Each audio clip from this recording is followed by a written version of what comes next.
Entonces, Felipe realizó su magíster y pregrado en el DIMEC de la Universidad de Chile. Trabajó brevemente como asistente de investigación en la Universidad Técnica Federico Santa María antes de irse a Francia, donde obtuvo su doctorado, otorgado por la Universidad de Aix-Marseille. Y posteriormente ha trabajado como investigador en la Universidad de Windsor, en Canadá, y ahora de vuelta como investigador en la Universidad Técnica Federico Santa María, donde se encuentra trabajando. Su investigación es en el área de combustión y se ha enfocado en el desarrollo de técnicas de diagnóstico experimental y de modelamiento numérico para estudiar la producción de hollín en llamas laminares. Ha publicado numerosos artículos científicos en las revistas más importantes de su área. Entonces, muchas gracias, Felipe, por aceptar la invitación. Te dejo con la audiencia. Sí, no, muchas gracias por la presentación, Benja, y por la invitación también a este seminario. Ha sido súper interesante la charla y yo creo que se empalman súper bien con el tema que estamos viendo nosotros acá, que es, la idea es caracterizar, como dice acá, ¿cierto?, los procesos de combustión a través de Deep Learning. Así que justamente quiero comentarles un poquitito qué estamos haciendo para que se motiven y también nos traten de ayudar porque estamos empezando justamente a meternos en Deep Learning en esto. Pero estamos haciendo aquí en la Universidad Técnica Federico de Santa María con el grupo de combustión y conversión de energía de acá, en el marco del postdoctorado de Fondesit que estoy llevando a cabo en este momento, ¿ya? Entonces, la motivación de este trabajo finalmente es la generación eficiente y limpia de energía a través de procesos de combustión. Cada vez tenemos eh, restricciones más severas sobre los procesos de combustión, ¿cierto? Pero al día de hoy son aproximadamente el 80% de la materia energética está conformada por combustibles fósiles. Entonces, en el transporte, en el área de energía, generalmente se va a seguir utilizando en el futuro y tenemos que ser capaces de mitigar las emisiones que son adversas para la salud humana y para el medio ambiente. Entre estas emisiones, lo que más nos preocupa, uno de los que más nos preocupa son las partículas de hollín, que es lo que le da el color amarillento al fueguito, que son partículas agregados de forma fractal, como se ve aquí, que están compuestos por un número de partículas de un cierto diámetro y conforman estas estructuras, ¿cierto? Si las partículas son muy chiquititas, entonces uno las respira y pueden penetrar hacia los pulmones y causar problemas como cáncer, etcétera, y también sabemos su efecto adverso en el, en el, en el clima, justamente aquí con la formación de nubes, como hablaba Mónica, el derretimiento de nieve, incendios forestales, etcétera. Entonces a nosotros nos gustaría ser capaces de caracterizar y predecir las propiedades de la combustión como la ignición, la tasa de quemado y la propagación, y esto tiene que ver con las propiedades de estas partículas, como lo son la fracción en volumen de hollín o cantidad total de partículas de hollín en el sistema, su temperatura. Estos dos van a controlar el flujo radiativo, que es lo que nos interesa en los procesos industriales, por ejemplo. También, como les decía, el diámetro de las partículas primarias que componen estos agregados y el número de estas partículas, ¿cierto? También muy interesante. Y por último, la madurez, que es un concepto nuevo que se está implementando, que tiene que ver con la composición química y la reactividad superficial de estas partículas, también afectando su toxicología. Entonces, esa es la motivación. Nos interesa finalmente caracterizar las partículas de hollín de una manera experimental y una manera numérica de la forma más precisa posible, ¿ya? Entonces, tenemos dos aproximaciones para esto, como les comentaba, la experimentación y el modelamiento. En la experimentación vamos a tener generalmente para caracterizar, incluso en condiciones súper simples, como lo vemos una llamita, casi como una llama, una vela, ¿cierto? Una llama en laboratorio, necesitamos diagnósticos ópticos súper complejos, donde podemos, generalmente, por ejemplo, podemos medir la sombra que hace la llama a un láser y vamos a capturar una imagen en la cámara, una imagen que es la proyección en dos dimensiones de información tridimensional de la llama, o también podríamos tal vez calentar las partículas que están dentro de la llama y medir su incandescencia, con eso extraer información, ¿ya? Entonces vamos a utilizar diagnósticos ópticos no intrusivos, donde el problema principal es para la reconstrucción de datos capturados por la cámara dos dimensiones, como le comentaba, en variables locales de interés de la llama que son en tres dimensiones. Esta reconstrucción es un problema que está mal condicionado, ¿cierto? Tenemos que invertir una matriz que tiene filas que son casi linealmente dependientes y esto es muy susceptible entonces al ruido. Por lo tanto, nace quizás Deep Learning como una herramienta que nos pueda ayudar a encontrar regresiones suaves y tal vez encontrar correlaciones para sacarnos toda esta dependencia de los láser que hay dentro de las llamas, ¿ya? Por el lado del modelamiento, tenemos un alto costo computacional por resolver más de 100 ecuaciones no lineales acopladas con distintos tiempos, características y escalas espaciales también, lo que produce ecuaciones muy difíciles de resolver, estos problemas de rigidez que ustedes bien conocen, y queremos también predecir el diámetro, características detalladas del hollín, como el diámetro, número de partículas, temperatura, fracción en volumen, como les comentaba antes. Entonces aquí también nace quizás Deep Learning como una herramienta que nos puede apoyar para encontrar correlaciones entre un subconjunto de variables, o sea, no resolver todas las más de 100, resolver las más importantes, generalmente uno se trata de sacar las especies químicas, para disminuir los costos computacionales, que en realidad para esto tenemos que ocupar computación paralela, muchos CPU, y de todas formas se demora semanas en converger una solución tan simple como una llamita axisimétrica como está acá, ¿ya? Entonces, en la parte de diagnóstico experimentales, ¿qué hemos hecho? Como les decía, el problema está en el proceso de reconstrucción o de convolución de datos 2D capturados por la cámara en variables locales de la llama en 3D. En este caso, por ejemplo, podemos ver en el plano de simetría, aquí sería el poder radiativo de la llama, que tiene que ver con la temperatura y la fracción en volumen de Yin, y está dado por la ecuación de Planck, ¿ya? Entonces, si nosotros somos capaces de integrar esto en el camino óptico, como se ve acá, vamos a capturar en la cámara una proyección en 2 dimensiones, que en general una cámara comercial lo que ve son los canales rojo, verde y azul, ¿cierto? Los RGB, que simplemente tienen que ver con distintas zonas espectrales y por las condiciones de transmisividad de los sensores de la cámara. Si somos capaces de generar un cuadro de trabajo donde tenemos esta simulación, o sea, tenemos datos sobre el poder radiativo y sus proyecciones en la cámara, entonces vamos a ser capaces de entregar una red con estos pares de inputs-outputs para que aprenda a hacer este proceso de regresión y nos saquemos el problema del ruido que tenía, ¿ya? Entonces, para eso lo que hicimos fue generar un cuadro de trabajo donde estas llamas, por ejemplo, que está aquí a la derecha, que estoy marcando, es una llama simulada. Esta llama simulada la simulamos con el código CoFlame, ¿cierto? Que es capaz de predecir con detalle estas características. Aquí tenemos la fracción en volumen de Gini y la temperatura, y a través de eso entonces adaptamos las imágenes para pasárselas a una red neuronal. Esta imagen es que es una sola simulación, generamos bastantes datos, aumentamos el dataset con variaciones estadísticas para generar un dataset, por ejemplo, de n imágenes con que vamos a alimentar la red. Estas imágenes entonces vamos a ocuparlas para proyectar esta radiación en lo que capturaría la cámara, y con eso entonces vamos a obtener los pares de inputs y outputs con que vamos a entrenar la red. En la parte entonces experimental, lo que hicimos fue probar con distintas arquitecturas este cuadro de trabajo que hicimos acá. Las arquitecturas que probamos son las más simples, yo creo que ustedes la conocen, no les suena esta, la Multilayer Perceptron, o la MLP, donde lo que estamos haciendo simplemente es pasarle 3 imágenes del canal rojo, verde y azul a cada una de las alturas de la llama. O sea, uno aquí en esta va línea por línea entregándole la información como input a la red, donde tiene bastantes capas escondidas de neuronas, ¿cierto? Con un cierto número de neuronas. Y vamos a tener el output, que es lo que quiero, que es la temperatura de mi llamita, ¿cierto? Que yo se la di entonces en el par de inputs y outputs. Por otro lado, también probamos una arquitectura un poco más compleja, más sofisticada, como es la UNET, donde tenemos distintas capas que hacen convoluciones, ¿cierto? ¿Cómo se llama? Normalización y distintas activaciones para llegar desde nuestros inputs, lo mismo, el concepto es exactamente el mismo, hasta el output, que es la temperatura, ¿ya?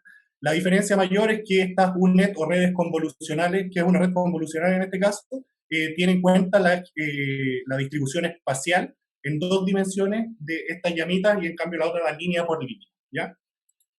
Entonces, ¿qué encontramos en nuestro set? O sea, no en el mismo set con que entrenamos, sino que en llamas simuladas que nunca ha visto la llama después de haber entrenado, o sea, perdón, la red, después de haber entrenado la red, encontramos que la reconstrucción basada en redes neuronales, en la UNET o la MLP, se comporta bastante mejor que las clásicas de convoluciones, que aquí dice OP porque es una deconvolución, como se llama, de onion peeling, de pelado de cebolla, que esta llama axis-simétrica va uno entrando por capas hacia el centro, y justamente entrando hacia el centro se van acumulando los errores y el ruido, como se puede ver en esta imagen bastante quebrada que está acá a la derecha, que es la reconstrucción de la temperatura por el centro de la llama hacia arriba, ¿ya? Y aquí a la izquierda se ve en una dirección radial, como pueden ver en esta línea acá. Entonces, las redes neuronales han sido capaces de reconstruir de mejor forma esto que las clásicas técnicas de deconvolución, ¿ya? Eso lo hemos visto para distintos tipos de llamas, como mostramos acá. Luego, entonces, fuimos al laboratorio y medimos una llama y aplicamos esta red neuronal que está entrenada para tratar de medir la temperatura con la cámara comercial que les comentaba. Aquí tenemos la reconstrucción con técnicas BEMI y BEMAE, que son clásicas de deconvolución para este tipo de situaciones, y aquí la reconstrucción con la MLP o la UNED.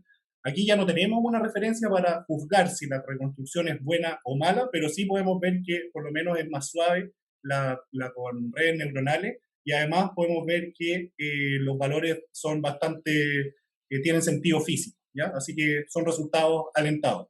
Luego, para generar, primero intentamos hacerlo con una cámara que es la Nikon, una cámara Nikon comercial, aplicamos estas redes convolucionales y la MLP, y comparamos y vamos a tener resultados similares a las clásicas técnicas de deconvolución, pero lo mismo, un poco más suaves que en la otra, y esto lo hicimos con distintas llamas, como pueden ver acá. Esto en el laboratorio, estos son experimentos, ya no tenemos esta referencia.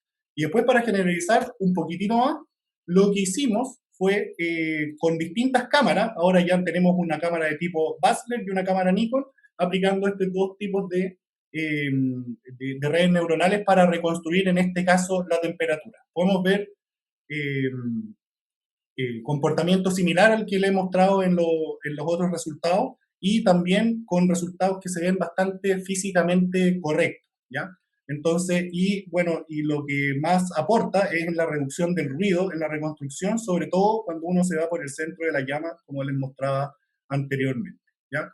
Entonces, experimentalmente hemos sido capaces de encontrar la temperatura del hollín con una cámara comercial, ¿ya? Lo que es súper bueno porque nos sacamos todo el requerimiento de lo que son los láser, de lo que son todo este arreglo óptico bastante complejo, lo que va a ayudar a distintos grupos a finalmente a tener resultados sobre la temperatura, en este caso, con un setup experimental bastante simple, o sea, que permite democratizar la ciencia. Y también nosotros lo hemos hecho para la fracción en volumen de hollín, que no, aquí no lo presenté en detalle, pero es muy análogo, es similar eh, la línea de pensamiento para recuperar la fracción en volumen de hollín, y eso está publicado justamente en una revista de nuestra área, ¿ya? Eso justamente es lo que hemos hecho hasta el momento en aplicación de Deep Learning a resultados a medida experimental, ¿ya? Que obviamente tiene una parte numérica también, que es todo esto de generar el dataset sintético, ¿ya? Por otro lado, también, como les comentaba, tenemos una aproximación numérica donde en general tenemos un mecanismo químico que consiste entre 100 y 1000 especies, o sea, un mecanismo químico gigante, y tenemos que resolver una ecuación de transporte para cada especie.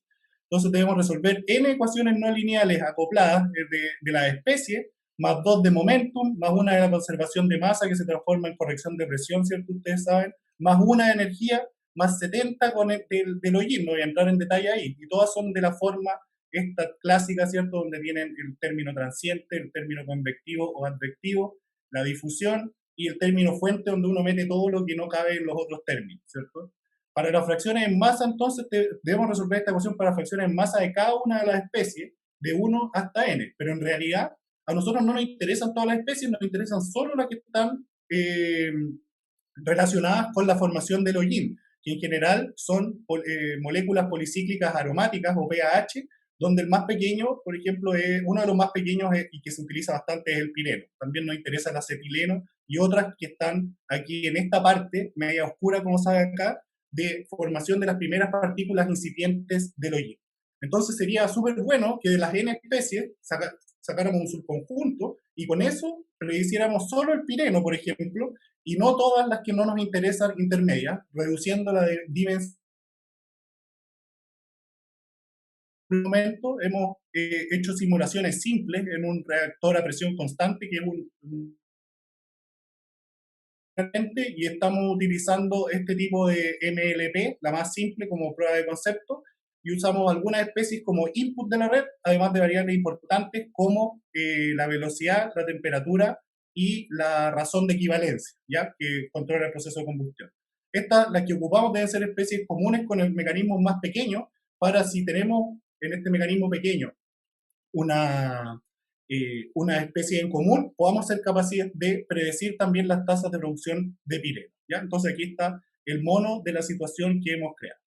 ¿Y qué hemos encontrado? Que la reducción, primero, hemos sido capaces de reducir especies dentro del mismo mecanismo químico, o sea, aquí tenemos la comparación entre el mecanismo químico grande, el DLR, que es uno de, que, generado por los alemanes ya, y aquí tenemos la reconstrucción ocupando Machine Learning o Deep Learning, y donde podemos ver resultados bastante satisfactorios. Entonces ya con 5 especies en vez de 94 podemos ser capaces de predecir esta tasa de formación de las especies de interés. Y por otro lado, predecimos para un mecanismo que no contiene pireno en su set, o sea que nunca ha visto, no sabe que existe el pireno, de todas formas estamos prediciendo alguna tasa de formación y destrucción mediante el entrenamiento en otro mecanismo químico. Por supuesto que hay diferencias, pero eso viene simplemente de diferencias inherentes de los mecanismos químicos, ¿ya? Entonces, por aquí se puede ir mejorando la cosa y aquí yo les pido motivación y ayuda a los que se interesen en este tema, ahí para que hablen con Benjamín y podamos hacer algo entretenido. Entonces, como conclusión y aplicación de Deep Learning, lo hemos hecho a diagnóstico experimental y modelación numérica, y hemos sido capaces de reconstruir la temperatura y la fracción en volumen de hollín dentro de la llama utilizando estas técnicas. Además, se adaptaron rango de utilización a distintas cámaras, lo que les decía va a ayudar a democratizar la ciencia en este sentido para los diagnósticos ópticos. Y numéricamente se ha podido disminuir la cantidad de especies necesarias para predecir la tasa de producción de precursores de hollín y disminuyendo el tiempo de cálculo aproximadamente 10 veces para este caso. Como perspectiva, medir otras propiedades del hollín, como les comentaba en la parte de motivación, como el diámetro, el número de partículas, una un poquito más complicada, y finalmente predecir el comportamiento de la llama buscando ahora no simplemente una MLP así tirando y ver qué pasa, sino que buscando correlaciones entre datos basados en física, como con lo que comentaban sus compañeros, van a seguir comentando con las redes neuronales basadas en física. Así que muchas gracias por la invitación y por la atención, y estoy disponible para cualquier pregunta que quieran hacer. Gracias, Felipe. Muy buena la presentación, muy interesante. Acá hay una pregunta en el chat de Iván Silva. Pregunta si han utilizado RNNs o LSTMs como la arquitectura de las redes neuronales. No, hemos usado solo esas dos, estamos recién empezando con eso, o sea, recién empezando hace como 2 años en la parte experimental, y hemos hecho la UNET y las MLP, que es lo que se ha usado en la literatura para compararnos, y en el otro solo la MLP. Todavía no hemos intentado con otras arquitecturas, pero es lo que está pensado para el futuro. Perfecto. Y otra pregunta, Iván. Iván, si quieres, puedes desbloquear tu micrófono. Eso, que no veo el chat acá.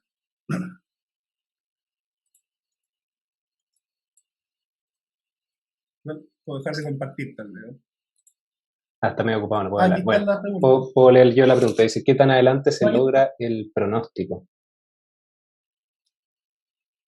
¿Qué tan adelante se logra el pronóstico? Aquí, Iván, no sé si adelante te refieres con una solución temporal, pero por lo menos en la parte experimental estamos con llamas que no tienen un transiente, estamos con llamas estacionarias, ya es bastante complejo el problema, así que estamos con esto para simplificarlo. Así que no creo que haya un concepto de adelante en ese caso. Y en el otro, en la parte numérica, estamos simplemente ¿cómo se dice? En la parte de la reacción, que es un periodo de tiempo bien chiquitito, ahí estamos enfocados. Y en todo ese periodo es como lo que mostré, ¿ya? Como que no sé si aplica mucho esa palabra para lo que hemos hecho hasta el momento. ¿Alguien más tiene otra pregunta? Acá, la reducción de dimensionalidad, se han utilizado PCA, componentes principales. Tampoco, Iván, tampoco hemos hecho eso. Simplemente hemos buscado algunas correlaciones entre ciertas variables y las que queremos, pero no hemos hecho un análisis acabado como con PCA, que es, es algo que hemos pensado, pero aún no lo hemos podido implementar. Pero buenas Claro. preguntas, están todos El, enchufados. el problema ahí sería hacer, hacer componentes principales en las especies, por ejemplo, y luego proyectar las ecuaciones para encontrar una ecuación para los componentes principales. No, no es así, Claro, claro. Eh, claro. yo tengo otra pregunta para el problema de deconvolución. Eh, cuál es el mayor problema del ruido experimental?